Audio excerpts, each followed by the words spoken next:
Have you ever noticed how some Aussies might pronounce the t sound as more of a really soft duh?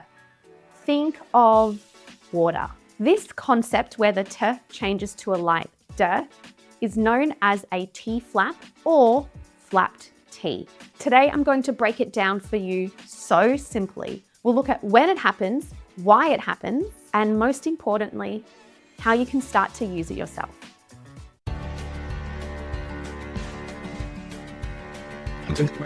Hello everyone.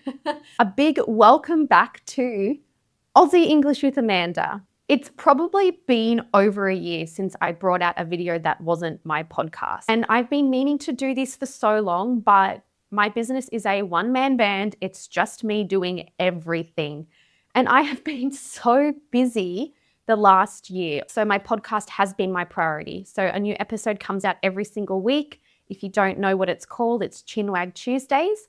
And I interview other English teachers from around the world, other Australians, and immigrants in Australia to help them share their stories of life in Australia. Chinwag Tuesdays is still my priority, don't worry, but I do have a little bit of extra time now, so I thought, why not start with some videos again? I hope to do around one lesson a month just so I don't burn out. So if there is anything that you want to know about or learn about, write them in the comments and don't forget to hit that subscribe button so you don't miss any episode of Chinwag Tuesdays or any new video when it comes out once a month. All right, so let's get started.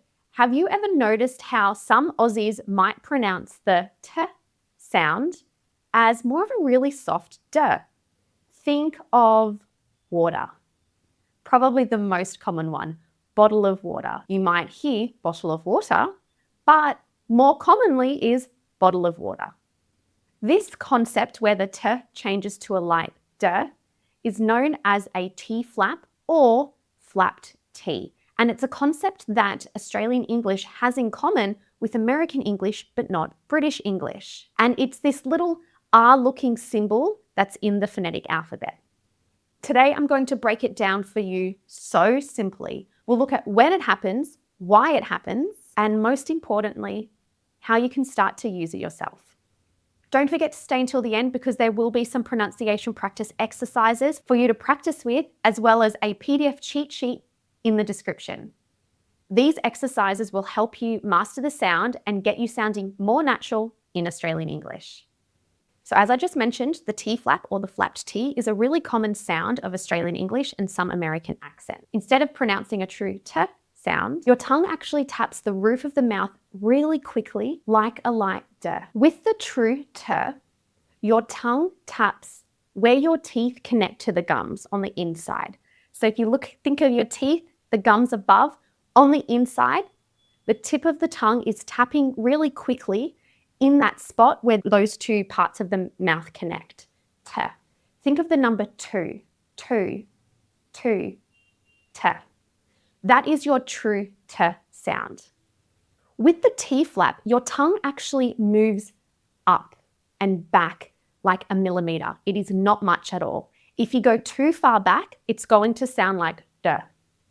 But if you stay too forward, it's going to be that true T sound. So there's a bit of magic to it to get it into that perfect position to have that soft duh sound. The key here though is that it has to be a really, really quick tap or flap to the roof of the mouth. So if you think about the ridge of your mouth, the gums, so you have the teeth, you have the gums connecting to it. As the gums move back, there's this kind of ridge that starts to curve, probably this way. So as this ridge starts to curve in your mouth, about here, where that curve starts, that is where you're going to tap your tongue. But again, it has to be light and quick, light as a feather, light and quick. If you stress that sound too much or you hold your tongue there, it's going to sound like a duh. We don't want to hear waw-duh. It's not waw-duh, it's not duh. Water. I can't even try and break this sound down slowly because if I do it slowly, water, it's going to sound like duh. So the key really is quick, light tap to the roof of the mouth. Water. Have a look at some other words. Better or better. Better. City can also be city. City. Now, there are two main situations where the T flap occurs. The first one is where you have a vowel sound either side of a T or T letter. The key word here is sound. We don't look at the spelling of the word. We go by the sound that you hear. For example, the number 80, it's spelled E-I-G-H-T-Y, but the sounds that you hear either side of the T, A, it's your A diphthong. A, T, E, your long E sound that's in feet. Put it together, 80 with a true T or 80. Important is another one, important. So the OR spelling in important is an OR vowel sound, the OR sound in awful. And the O spelling after the T is actually a schwa, important.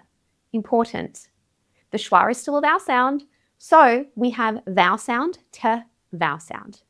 Important with a true T or important. The next one is tattoo. I actually got a new tattoo last year when I was back home in Australia. It is the Australian national flower, the golden wattle. So tattoo or tattoo.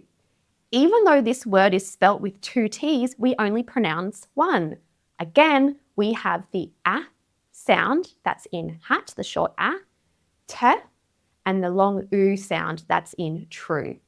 Tattoo or tattoo. The next situation where a T flap occurs is before a syllabic L. My gosh, I can never say syllabic right. Syllabic L. This is just where an L acts as a full syllable without a vowel sound in between. This often happens in words ending in PLE like people, TLE, little, and also DLE like paddle. Let's look at some words where the T flap occurs and that T changes into a T flap. First one, bottle or bottle.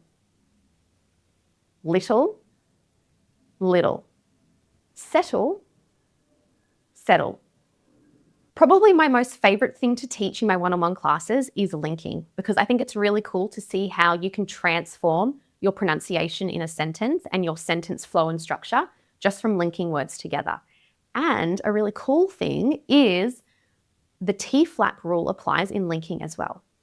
If you have a word that ends in vowel sound, T, and then the next word starts with vowel sound, that T in the middle changes to a T flap. For example, a part of, a part of. You have the AR spelling R, the sound in car. The O in of can be either a schwa sound or a short O sound. Regardless, it's still a vowel sound. So, vowel sound R, true T, O or E. Instead of a part of, you can say a part of. A part of. That's with the short O sound, or a part of with schwa. This just depends on pronunciation. Both are correct. I've done a video on the schwa sound. I'll link it up top so you can watch it. It just changes. It's very much interchangeable just to make quicker pronunciation, essentially. So to use this in a sentence, a part of the family. A part of the family. Let's do some quick practice drills. Listen and repeat after me. It's a better city with clean water. It's a better city with clean water. She bought a bottle of water. She bought a bottle of water. He's 80 years old. He's 80 years old. How'd that feel? Sounding Aussie already? It will take a little bit of time to get used to, but like any skill, whether you are riding a bike, running, learning to drive, going to the gym, these movements might feel a little bit strange if you don't have them in your mother tongue or your native language. The more practice you do, the more repetition, the more exercises, you get used to it, you develop a skill, it becomes natural. So the key here is to just keep practicing. So the next time you hear an Aussie say water, you're going to know exactly why. And I will mention that it's not wrong to use the true T. It's not wrong to say water. You can say water or water. It is absolutely your preference, you will hear Aussies say both. However, water with the T flap is becoming a little bit more common than, say, the true T. And also, it can be a little bit tricky for non-native English speakers to understand the T flap because it does sound like a D, right? So by learning how to make the sound and understand how this sound is made, it's improving your listening skills for that sound, making you a better listener as well. So give it a go. Let me know in the comments how you went. And if there's any other words that you know Aussies pronounce a bit differently, write them in the comments as well. And if you want to sound even more natural in Aussie English, check out my online course, Mastering Australian English, complete with 8 hours of video tutorial lessons, 2 hours of pronunciation practice audios, 6 months worth of group calls with me, and lifetime access. This course is designed to help you speak Aussie English naturally with an authentic accent, understand slang, improve your pronunciation, all for confident conversations and a smooth integration into Australian life. The link is in the description. Don't forget to like, subscribe, and comment any other video suggestions below. Catch you later.